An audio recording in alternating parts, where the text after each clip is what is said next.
Hello there, this is Cookies, and today I've got a new sub experience to share. So I'm subbing in for, I guess, somebody who just went AWOL, because we've got a stale turn. This is in the intermediate Dangling pair LA lobby, the, the longest name about uh, certain anatomy that I think I've ever seen for a game. And But here we are. We've got Erytheia. We've got a fun little surprise to see what kind of pretender they did, what kind of build they're going with, what kind of bless they're running, and how they did in expansion. So my phone's buzzing. Let me mute that really quick. So a bunch of cool stuff. And yeah, I think let's go ahead and dip into it. If you're not, so I guess the nation, really quick, is Erytheia. If you're not familiar with Erytheia, neither was I. Before taking a look at the turn and deciding to sub in, I don't think I'd ever looked at their national lineup before. So that was all new. I would describe it as like playing underwater Arco, or as I think I put it in a few Diplo messages, Arco Little Mermaid Edition, because it's the same core of Mystics. So you have Mystics, they're a little bit weaker, but then you also have Deducos, and those are like the Mystics that you're more familiar with Arco. It's a suite of paths, and we'll take a look at those in just a minute. But let's go ahead and dive into this turn. So it looks like we just got Conjuration and Thom, so we have a research list set out for us. We went ahead and did a quick fight in Jeleni Agora. So, or no, this is Arco, sorry, who actually has a Little Mermaid named Pretender. But they've got a cool kit. They've got a black steel full plate for very high protection. They have the Spirit Helmet, which is an expensive helmet, but a very good one. So 20 protection. Also cast Lightning Bolt. Then we have a Scutata Volturnus for Shocking Grasp, for more shock resist. And Races of Protection, Ring of Fire. So a few little resists kind of stacked on there. No cold resist, notably. And some really cool paths. We have the paths for Wind of Death, Wailing Winds. We have the paths for Blood and Nature, so you can build certain boosters with this. They can be really tricky. You can get the Blood booster for the Bloodthorn, but there's also a Nature Blood booster. And it's kind of like a chess piece, and this Pretender can make it. You have the Adept Crossbreeder, so these paths synergize with that. You also have Monster Summoner, which is pretty cool. I'm not as sure or as familiar with Nature Death. I know it's the like Forest Trolls kind of line up with that, but I'm not sure what kind of like magic you get with that. And then Blood Air is a lot of the Pazuzu path stuff, so Unrest and Storm Demons, stuff like that. A lot of the stuff I'm somewhat familiar with playing Vanheim. So pretty cool super combatant. High defense, high protection, reasonably high attack, and chunky hit points, along with a Fear Aura. So we have a few layers of defense. And I guess the only thing that I would maybe add to this is I'm not sure if the main Gasha parrying is what I'd choose. 24 defense is nice, but if you're a solo super combatant, you're going to get surrounded and kind of like harassed down anyways. So maybe I'd do something with a little more length and maybe get some repels. You've got some okay attack. So, but This person probably knows more than I do. This is my second intermediate game. So the first one was pretty quick. I was playing, it's the MA Uruk campaign, where I just kind of did a capital defense and died, which was exactly how I planned it. And this one is a little bit better position, so I'm looking forward to it. And let's go ahead and check this out. So this is soloing into the Fire Throne, hence the Ring of Fire Resist. So maybe that would be like a repel item in most other situations, but here you just need a lot of fire resist. Will-O-Wisp for fun unit. 20 attack, 10 damage flame burst is really nice. So, and then they also have very high defense, so they're hard to kill, and they can actually kill reasonably well. A fun unit. They're typically overshadowed by fire elementals, because they'll do a, oh gosh, what is it, like a 20 damage flame strike, but they actually have lower attack, so if the Will-O-Wisp hit more often, they might actually be better at the damage too. Depends on the fire resist on the target as well. I forget if this is an AoE attack.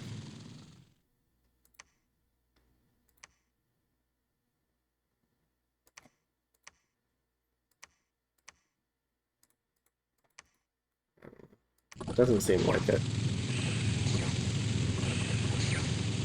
These crossbowmen are doing some work. And that's most of the damage. Skeletal body is a good one.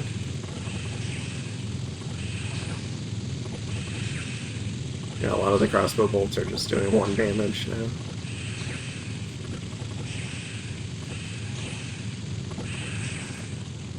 I wish there was a...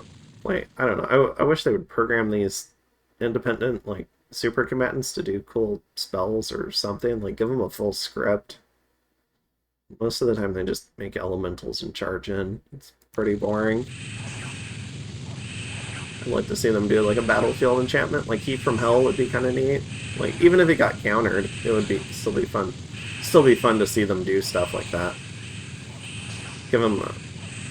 if I were programming it, I'd probably give them 3 scripts and have them choose at random which one to do.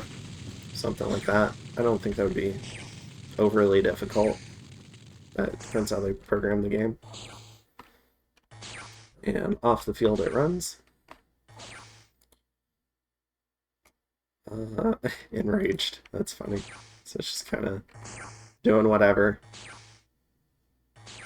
Alright. So that was cool. Got to see Arco's super combatant. Oh, and I guess, are we able to see the Bless here? No. Okay. I don't think so. Because it's a pretender.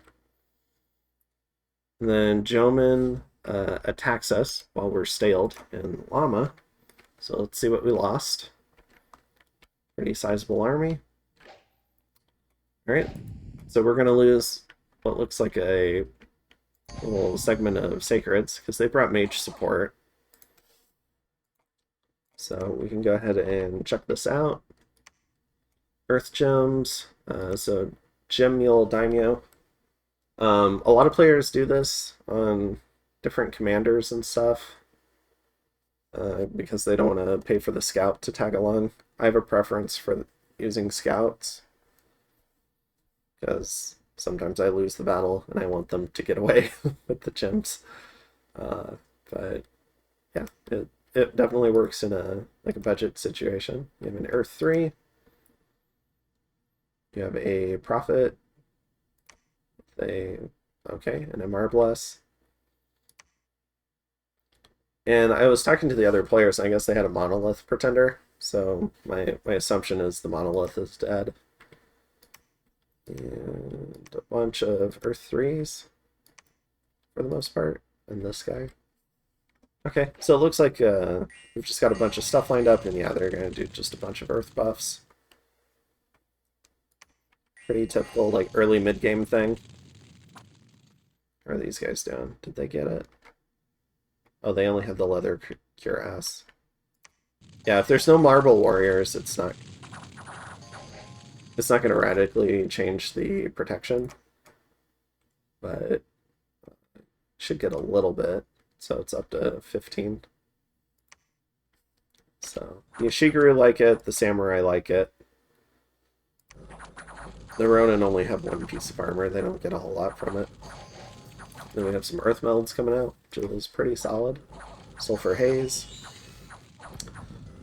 Which I'm not sure if I would have done. I'm not sure if he knew this player was Staley, but I probably would have not scripted that. Maybe it was off script though. Alright. So we lose 22 sacreds, which sucks. Great little intro. Our commander dies, but our mage gets away, so that's nice, I guess. And then Utgard attacks Marini, and we'll take a look at the strategic map pretty soon here. So we have the City of Garms, which has magic weapons, air shield, shock res, fire res, regen, and blood bond. So pretty beefy bless. You've got the resistances and the regen blood bond. So pretty cool. Yeah, hit like freight trains. Cool. This one died, I guess, so did not get the air shield in time. And anything inside? Nope. So yeah, you can kind of see how killy they are. Alright, so they don't... Oh, I thought one of them died, but I guess not. And then we find a Kraken roaming around, causing the good populace unrest. So this was an event chain that I actually bothered to look up. And this particular event chain, you have a couple of different options. In one part of the tree, you can get some Krakens. And in the other part of the tree, you get a death site that gives you 1 death income. And that's by killing the Kraken and I guess presumably ruining its nest. So we're going to opt for that option because the death gem site sounds great. So we're going to work on that. And let's kind of take stock of the nation. So we've got what looks like is a clear war happening between Raga and Bogarus. So, I mean, we've got all sorts of border gore from the raiding game. We've got this Bogarus stack on this Raga Palisades. Notably, it is a cold Raga, which is really cool, and we'll see some really good fights. I'm a few turns ahead, maybe like 5 or 6. So I'm going to be recording these right before things get spicy. So it will be, at least for me, this recording bit will end on a little bit of a cliffhanger. And yeah, Ice-Clad Zeodons, so kind of cool. I know Lucid has a current series going on about Cold Raga with Demosthenes. And I've been really enjoying that series, so it's kind of exciting to see a Cold Raga in this game as well. And maybe see what kind of build they come up with. Over here on the right, I guess top right, we have Flagra fighting Utgard. I don't know why they have so much border troops here. Maybe they really want this throne, but we're going to go ahead and take it. We have Bogarus and what looks like Satis cleaning up Vedheim. I do appreciate the scouting network that I've inherited. So we've got Utgard and Man. Man looks pretty big. They've already eaten someone. Maybe they split them with Calum. And then coming down here, we've got Pangea and Joman. So we're currently at war with Joman. However, This must have been a war that Erytheia picked or provoked, is my guess, because this geography is horrendous for Jomin. Now, I know Jomin has Ryujin, and they can fly, and they can go underwater, and they can do all sorts of cool things. But the fact that the Jominese army needs expensive gear to get across this river is pretty bad. So it's kind of a situation where we can send armies at them, but they're not allowed to retaliate. And they've got the same situation on their south with Pangaea. So we don't have to worry about Pan vulturing. We do have to worry about Kalem. We do have to worry about Ulm. Additionally, so I think this army is completely killable. It's got earth buffs, so it's got tough troops. I think we've got enough magic, though, to deal with that. I like to think, as long as we bring enough mages. I don't see the monolith here, so that's another reason why I think it's dead. I do see a couple of forts. We see a couple of Ryujin. So we're starting to mobilize south. We need to replace the army that we just lost while our mages were, I guess, researching. So that's unfortunate. And it looks like we were positioned to take some thrones. So we're going to go ahead and take these thrones. So we've got this throne. And before we look at the throne battles, or like what we've got scripted for those, I just want to note just how aggressive the borders this Erytheia set were. I'm sure they pissed off everybody. Maybe they didn't, but it seems like they probably did. We've got the full border between these two thrones. Now we're going after this throne. We've got the full border here with a throne with Ulm, or I guess Vettiheim. Now Ulm.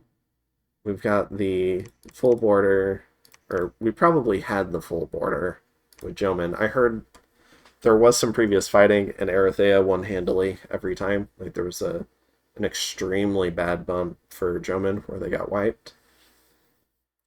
I would love to know what that Erytheia did to do that. That would be really cool. Erytheia, the previous player, seems very mechanically skilled in the game. So, and then we've got this border gore with Arco, where we've got three. We've got, I guess, we've got one of their core provinces, and then we've got two of the three border provinces. So, in terms of a little bit of Diplo, I found out I have a nap 3 with Ulm and a nap 3 with Arco, I think, and one with Pan. I believe those are my naps. And then I think in a few turns, Raga's, when I ask him about vulturing this throne, he's just going to say he has a nap with me. I'm not sure if he's just bullshitting me or if he's serious. It's kind of the shitty part about coming in as a sub. I might play that differently in the future, where if you don't tell me on the first turn, it doesn't exist. Or maybe the first 2 turns, because often I'm the last one to go when I sub in. So I have a tendency to just roll through that turn and then play the next one. You want to give people a chance to respond. So yeah, the thrones. We're going after 2 of them. So we're going after this throne. It looks like just Ichthids. About 50 of them. Cool feature of these crossbows, these Erytheian crossbows, is they can shoot underwater. So underwater range is lowered, which helps with precision, actually, so it makes them more accurate. You just have to keep them closer to the front line. And they do 7 armor piercing with 1/3 of strength, so 10 damage. So, yeah, reasonably reasonably killy crossbows that can go underwater. Sign me up. And we've got some Erytheian hoplites, which I'm assuming are not that different. Yeah, 18 protection, 10 defense, 11 attack, 13 damage spear. Yeah, great line holders, just like the LA Arco game I played. So, pretty good there. I think we can win this. And then we've got this whole mess of an undead throne. There's a mound fiend here. 250 undead.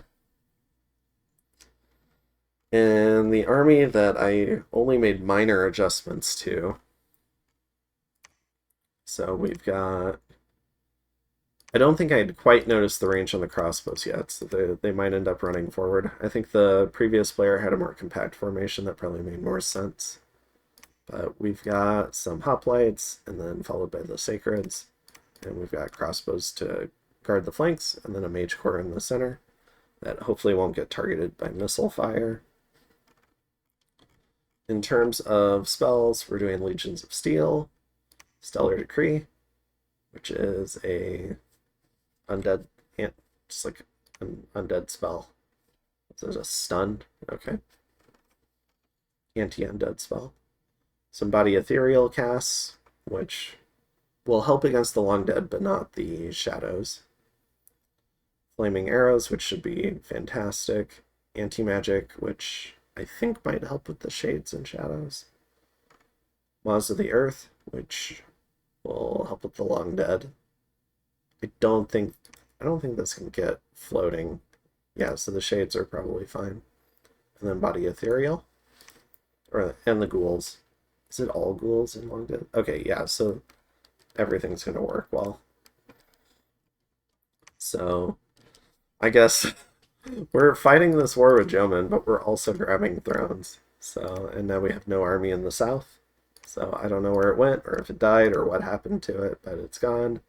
Besides, this looks like a, I don't know, like a large, like the largest commitment raiding force that you would do. I wouldn't consider it an army, like killing 20 of these sacreds. So, these soldiers of the setting sun. In terms of the build, we've got a Astral 5 Pretender with a Morale +1, MR +1, and Combat Farcaster +50%. And we're getting Attack Skill +3 from this throne over here, the Throne of Fire. So, pretty light bless. Looks like a little bit of a research rush, and then a guy that can help with big communion spells and potentially astral globals later, and is just high enough to help set up a wish farm. So we've got that. And it's important that he has full paths to do that too, because I think we'd need the helmet slot, maybe the body, or the arm slot, preferably the body. You have these two slots here. So you Robe of the Magi, Starshine Skullcap, and then like a Ring of Sorcery and a Crystal Coin.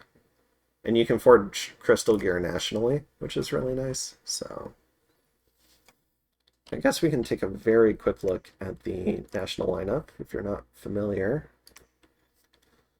So we've got Underwater Arco for the lore. Underwater Arco that came onto land because it's like merman based.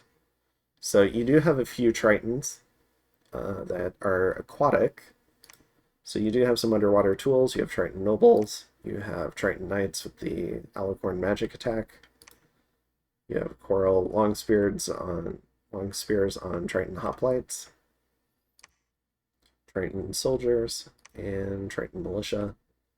Unless you're fighting an underwater battle, you're probably not going to ever recruit any of these. Instead, you're going to gear yourself for recruiting the merman, who you can take on land. For your capital recruit sacred, you have the Soldier of the Setting Sun with a magic attack built in. So you don't have to take magic weapons on your bless, which is nice. You have Erytheian Phalangites, which are 15 protection in LA with crossbows. Kind of weak, but they probably come on later in the game. After Arrowfend comes up, you can probably start using these guys. Especially when you start getting deeper into Alteration, like Alt 7 or Alt 9, and you can start buffing their protection. Then you can probably replace Hoplites with these guys. These guys will hold pretty long. You have the Erytheia Hoplite, which with 18 protection is a pretty good line holder. You can just stick them in the front. You got the Erytheia crossbow with the shorter range crossbow, so you do have to remember that, but it's still a crossbow, so you have the armor piercing effect, which is really nice. They can do chip damage to 20 protection. And you have the Erytheia, which is a Merman Peltist. So, really cheap unit. You can spam out tons of them. A little bit higher resource and recruitment points than I think like the early or mid-age Arco Peltist. I think they're like 4 or 5 or something, I want to say, but I could be wrong. And then you have a militia unit. You have National Recruit Amphibious Scouts, which is awesome. You have a 60 leadership commander that you'll probably not recruit. You have an 80 leadership commander that gives you formations for your hoplites that you will recruit. You have a No March, who's pretty awesome because he can follow your sacreds wherever they go and he can bless them, so you don't have to take your king or queen, who's a holy 3, to bless them, or your prophet. So I kind of like this guy. He's a holy 2. I think for blessing duty, a holy 2 is pretty good, and that's what you're paying for, because you get it doubles the AoE on bless when you're a holy 2. So you don't need as many to bless a larger group, if that's what you end up doing. He's also amphibious, so you can travel with the sacreds. Has a patrol bonus, which is kind of nice. If you ever end up needing to patrol or you somehow break into blood, this guy's great. Tax collector, which is a thing. I think maybe if you can't, I forget if you can trace income through the water as Erytheia, so maybe he's useful in some of those cases. Or if you have an isolated pond. For instance, if you teleport into a pond somewhere else, like if I were to teleport up to this throne and take this, and somehow got a temple and recruited this guy, then I could trace income. Although I'd probably need to build a fort to do that same income tracing. So I'm not sure how important the tax collector is. Maybe I'm just not thinking of it at the moment. But yeah, I actually kind of like this guy. He's got inspirational -1, so I wouldn't have him leading troops, or I'd really consider it. I don't like losing troops when they're just running away. So I have a bias towards leadership buffs, like from this guy. And having 2 commanders is kind of nice in case one gets sniped, especially with humans. We have a 90 gold mystic. So we have a cheap astral 1 and then something else, potentially astral 2. So your inlane communions can set up some stuff. You can do big earth buffs. You can use water to get some of the resistances, and fire to get some of the resistances, and then you have water, fire, and astral to kill things with, and astral can also provide a lot of protections, and especially self-buffs for the communion. So pretty cool communion paths. I think the only thing that's kind of hard to leverage onto this is nature. So getting lizard shamans would probably be pretty clutch for Erytheia. And we've got a mermage who like can do some things. Like water fire is there's some spells with that. I think like boil and a couple of others. Water earth, I don't know. Water 2 is pretty useful. You can do elementals with that. So I like the water 2s. Water astral can do communions. Just having the base water path kind of turns them on in Alt 6. They can start just walking around doing Frozen Heart, so they can be part of your counter rating game. You've got the Dedukos, who's the core of the nation. So you're fire astral based. So I guess if you want, you can do something like a solar eclipse, but it seems kind of backwards when your sacred relies on the sun. So kind of awkward pathing here, but I get it from a thematic point of view. But in terms of game mechanics, it's a little, it can sometimes be a little anticlimactic. But you can do big astral and big fire guaranteed, which has its uses. You can do fatigue plays. You can do big evocation spells. And there's just so much to do with Astral. I love Astral. And then, so with this first random, you have the chance to become Astral 2 or Fire 2. And then if you get Air, you have a chance to be Air 2, a chance to be Water 2, and a chance to be Earth 2.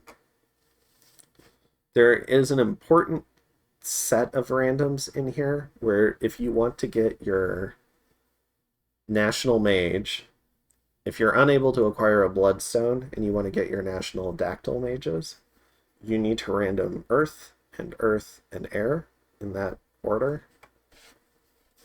And then you can slap some Earth Boots on them and you can summon your National Dactyl Mage. And you've got these princes and princesses of the setting sun. Yeah. So I had to kind of like find this out. I ended up going and watching, I think it was Zan's campaign on Erytheia to kind of figure out a little bit more. They were on repeat recruit when I first joined, and so they'll probably be on repeat recruit for a couple of turns, and then I'm going to kind of figure it out that they're really not that much better than a Dactyl, and they have, in my opinion, a negative set of events. So you want, and also they're insane, sometimes at the worst times. So they come with Holy 2, which, like, you already have the No March for that, and they come with Astral 1, Fire 1, which you already have the Dedukos for. And then you could score big, or you could score small, but you're at least guaranteed one more random, like the Dedukos, and your probability is 2 more randoms, like the Dedukos. So it's maybe they give you a decent chance at getting the Earth 2 Air 1. I think it's actually worse because of how many times you get to roll for it. And then the princesses are similar, except you don't even have the guaranteed communion. However, these are probably your easiest way into Rune Smashers. Maybe Staffs of Elemental Mastery, so having a couple of princesses is good. And then they have the same sort of random setup. So they're units that you want at least a couple of, because the princess and the prince can get married and become the king and queen, and that makes them Holy 3, which is really useful. But otherwise, you're paying for this Holy 2 path. You're combining like a Dedukos and a No March into one unit, and that one unit is insane and can only do one thing a turn in battle, whereas the No March and the Dedukos can each do their own thing in battle. So I'm not a huge fan of just combining all these paths together. I don't think they're that great. They're definitely not slow to recruit great. And the king and the queen will sometimes try to assassinate these princes and princesses. So you have to keep them separated, which is also annoying. Yeah, occasionally we'll murder, and occasionally we'll murder. So I'm not a huge fan of these, and I was kind of thinking about it, and then Zan's, I think, National Guide on them kind of confirmed it for me. And you'll see me swap off recruitment of them fairly soon. probably in a turn or two as I start working on trying to figure out the nation. And oh, I guess we have a few more. So we have the Triton Noble. I guess they're good if you're fighting underwater. Triton Priest, Holy One, can build temples underwater if you need them to. Or you can just send a no march down there and do the same thing. They do have better map move. So that, well, marginally better map move. Yeah, I'm not... And they don't have a squad morale penalty. But other than... you can probably play whole games and never recruit these guys, is kind of my point. And then finally you have the Pearl Mage. And you're definitely going to recruit some of these on the nation throughout the whole game. They do have a certain amount of utility throughout the game. You can put a Shambler skin on them, and you have a guaranteed water too. They can join communions. They can do elementals. You can do a communion of these underwater and do tons of elementals. They're really strong in that way. It's your only access to nature, so you're going to want to make a couple of Shambler skins regardless to site search nature. And also they're pearl cultivators, so they can help you with your wish farming. So they have utility in the late game as well, beyond just battle magic. Additionally, they're reasonable researchers, just like the Dedukos. So, yeah. A good mage, you're not going to recruit as many of them as the Dedukos, but you're going to want some. And you'll want enough to be able to try and defend your lake as well, or whatever lakes you have. So that's Erytheia. So I guess we've gone over a little bit of diplomacy. We've done the most rapid little national review. And we've kind of covered the two thrones that we're attacking. I'm trying to build a new army here, so I'm trying to... I need to replace all the troops that got killed. In my opinion, we've got enough mages to fight Joman. He was only fielding a small number of mages himself. So we just want to be able to field a reasonable communion that can help kill his stuff. And that could be stuff like Sulfur Haze through poison damage. I think fire damage. Also, evocation spam would also work. And just honoring the threat that Ryujin can possess. I did set up a patrol for the capital. So we've just got some paralyzed spam and a water elemental. Nothing too crazy. And I believe we set up a patrol here. So we've got a couple of diseased guys. So we're going to just do some fire elementals and a few hoplite bodyguards. And depending on if they're attack rear, we have a weird little formation set up. Or if they're attack rear, hopefully they'll go to 1, and then find some hoplites to kill. Although, if they go through a buff script, I'm assuming the hoplites on both ends would be up here and they just go to both mages and kill them. But you never know. Sometimes thugs just turn 1 attack. And we're gathering up some of these mages. They were going to site search, but I felt it was too dangerous. I'm not sure how much real-life morale the Joman player has, but if they wanted to, they could definitely raid these with Ryujin and potentially kill these Dedukos. So if I'm going to send them out to site search, I'd rather they do so with gems. They could be on a retreat order, but a Ryujin could also just be on an attack order, and they might get there first. So, and I think that's it. Oh, recruitment. We've still got these guys going. I think eventually I'm going to swap it out for a princess, and then I'm going to have the princess kind of like top it off. So no more after the princess. We've got some Dedukos. We're getting more soldiers, particularly in the south. We're getting some of these guys just to kind of fill out numbers. And yeah, some more guys here. So that's kind of the situation in. We've actually got a lot of territory for a one-camp nation. And this one in particular is pretty good.